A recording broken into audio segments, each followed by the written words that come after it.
وہاں لبرلز کو خواہ مخواہ کی تکلیف شروع ہو جائے گی۔ تو وجاہت مسعود صاحب کی اس تکلیف کا ہمارے پاس بہرحال کوئی ازالے کی کوئی ایسی بات تو نہیں ہے کہ ہم ان کی اس تکلیف کو دور کر سکیں۔ تو یہ تو کم از کم ابھی تو اس ملک میں اسلامی اقدار بھی محفوظ ہے، اسلامی تعلیمات بھی الحمدللہ علماء اس کے لیے جدوجہد کر رہے ہیں، یہ محفوظ ہے۔ تو یہ صرف پورے کالم میں اتنی تکلیف ہوئی کہ اسلامی نظریاتی کونسل نے مرزا جیلمی کے خلاف کیوں رائے دی۔ یعنی کوئی بندہ امام الانبیاء صلی اللہ تعالیٰ علیہ وسلم کی توہین کرے تو لبرلز کا مطلب ہے کہ پورا ملک خاموش رہے۔ کوئی بندہ انبیاء کرام کی توہین کرے تو لبرلز کہتے ہیں خاموش رہے۔ کوئی بندہ صحابہ کرام یا اہل بیت اطہار رضوان اللہ تعالیٰ علیہم اجمعین کی بارگاہ میں بے ادبی کا مرتکب ہو تو لبرلز کہتے ہیں کہ وہ خاموش رہے۔ لیکن جب ان کی دم پر پاؤں آتا ہے تو پھر وہ چیختے اور چلاتے ہیں، پھر وہ رولا ڈالتے ہیں۔ تو اس طرح کی بات نہیں ہے، یہ اسلامی ملک ہے، اور اس کالم پہ ان حرکتوں پہ پیمرا کو بھی نوٹس لینا چاہیے۔ پیمرا کہاں سو گیا ہے؟ پیمرا کی کیا ذمہ داری ہے کہ ایک آئینی ادارے کے جس کا اسلامی نظریاتی کونسل کا چیئرمین وزیر اعظم کی ایڈوائس پر منتخب ہوتا ہے، تو یہ وزیر اعظم پر حملہ ہے وجاہت مسعود کا، اسلامی نظریاتی کونسل کے چیئرمین پر حملہ نہیں، یہ سپریم کورٹ پر حملہ ہے۔ تو پیمرا کہاں سویا ہوا ہے؟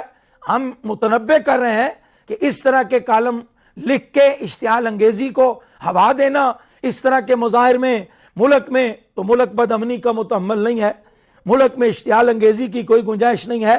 ملک میں وطن عزیز میں امن اسی صورت میں قائم رہے گا کہ جب اسلامی اقدار کا تحفظ ہوگا، اسلامی تعلیمات کو بلند کیا جائے گا، اور اسلامی جمہوریہ پاکستان کو اسلامی فلاحی ریاست بنایا۔ بسم اللہ الرحمن الرحیم۔ حضرت قبلہ مفتی صاحب کافی دنوں بعد ہمارے پاس تشریف لائے ہیں۔ اللہ تعالیٰ ان کی حفاظت فرمائے، ان کے علم و عمل میں اضافہ فرمائے۔ جس مسئلے پہ انہوں نے گفتگو فرمائی ہے یہ بڑا اہم مسئلہ ہے، اور پاکستان کا سیکولر طبقہ جو ہے وہ اس کو جس طرح مفتی صاحب فرما رہے تھے، اس کو اسلام کا لفظ اچھا نہیں لگتا۔ جہاں بھی یہ اسلام لگا ہوگا ان کو تکلیف ہوگی، اور جتنا زیادہ اسلام کا نام آئے گا ان کی تکلیف میں اضافہ ہوتا جائے گا۔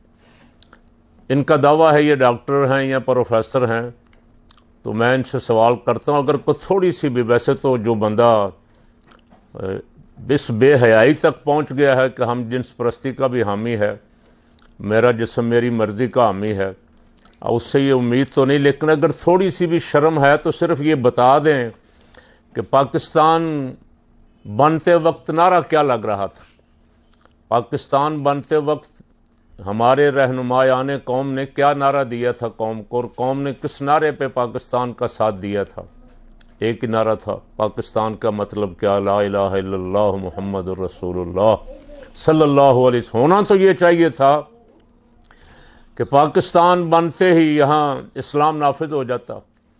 بدقسمتی سے ظفر اللہ قادیانی جیسے لوگ آ گئے، سکندر مرزا جیسے لوگ آ گئے، آتے انہوں نے ملک پہ 1-2 سال بعد لیاقت علی خان کے بعد قبضہ کر لیا، اور پھر اس کے بعد آپ دیکھتے جائیں، خواجہ ناظم الدین، ایوب خان، سکندر مرزا، پہلے تھا ایوب خان، یحییٰ خان، جنرل ضیاء الحق، اس کے بعد بے نظیر بھٹو، نواز شریف، اچھا بھٹو بھی رہا اس دوران، ذوالفقار علی بھٹو بھی، جتنے آپ نام لیتے جائیں گنتے جائیں مشرف تک، اور اس کے بعد پھر زرداری، پھر نواز شریف، پھر زرداری، ان میں سے کوئی ایک بھی اسلامی تھا؟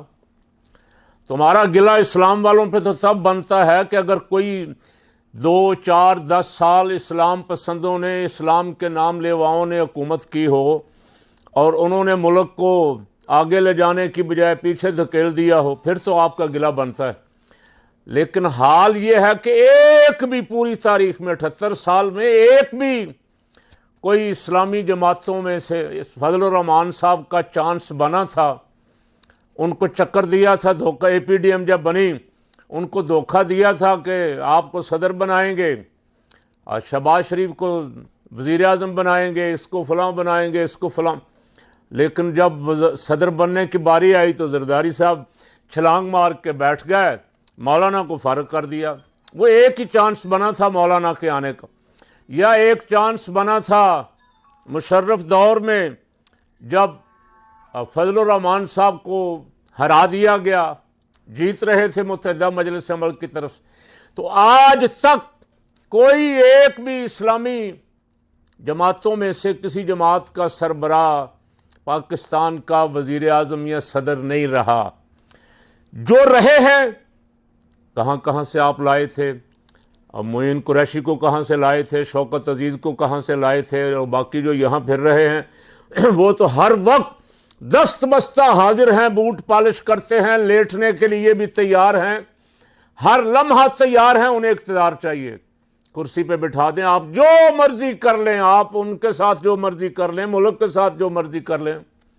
کچھ شرم ہے آپ پروفیسر صاحب, اگر آپ کو ہوتی تو آپ کہتے کہ ان چور سیاستدانوں کو, ان لٹیرے سیاستدانوں کو, ان ڈاکوؤں کو ختم کرو.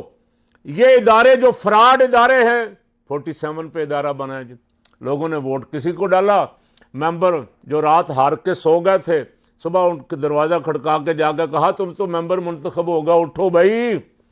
تو ایسی اسمبلی پہ پروفیسر صاحب بولتے, اگر ان میں جرت تھی, یہ بولتے, کہتے کہ ایسے ادارے جو ناجائز بنے ہیں, جعلی بنے ہیں, جال سازی سے بنے ہیں, چور ڈاکو اور لٹیرے بٹھا دیے گئے ہیں, ملک کا ستیہ ناش ہو گیا, معیشت ڈوب رہی ہے, ملک دیوالیہ ہونے کے قریب ہے. تو ہم کہتے کہ آپ جرت مند آدمی ہیں اور آپ حق گو ہیں, لیکن آپ ان بیچارے مولویوں کے, اسلام پسندوں کے خلاف بول رہے ہیں جو پہلے ہی جو حکومت آتی ہے انہیں تختہ مشق بناتی ہے. آ کے آپ دیکھ لیں لبیک والوں کے ساتھ آپ نے کیا کیا, قصور کیا تھا. بیانیہ ان کا وہ تھا جو ہمیشہ ہماری ملٹری اسٹیبلشمنٹ کا بیانیہ رہا. کشمیر, یوم کشمیر منانے کے لیے جو ریلیاں نکلتی ہیں, یوم اقصیٰ کے لیے جو ریلیاں نکلتی تھیں, ان کے پیچھے کون تھا مجھے سب پتہ ہے, آپ کو بھی پتہ ہے, میں نام نہیں کسی کا بھی لیتا. تو پاکستان میں تو یہ تحریک لبیک والے یا دینی جماعتوں والے آپ کے بیانیے کے مطابق ہی سیاست کر رہے ہیں, پھر بھی آپ کو ایک آنکھ بھی نہیں باتے, پھر بھی آپ انہیں چاہتے ہیں کہ ان کو نیست و نابود کر دیا جائے. مفتی صاحب نے صحیح کہا کہ کسی سیکولر کو مارا جائے تو آسمان سر پہ اٹھا لیتے ہیں, کوئی مر جائے, اپنی موت مر جائے, کوئی کسی دہشت گردی کی نظر ہو جائے, لیکن علماء پہ گولیاں چلیں, انہوں نے ناچ ناچ کے گھنگرو توڑ لیے کہ ان کو ختم ہی کر دینا چاہیے, ان کو نیست و نابود کر دینا چاہیے, اس ملک میں ان کو رہنے ہی نہیں دینا چاہیے. بہت کچھ کہنا چاہتا ہوں لیکن اذان شروع ہو گئی ہے. باقی ادھار سے ہی اللہ تعالیٰ ایسے بیوقوفوں کو, ایسے ملک دشمنوں کو, ایسے دین دشمنوں کو ہدایت نصیب فرمائے اور پاکستان کو ان سے نجات عطا فرما دے.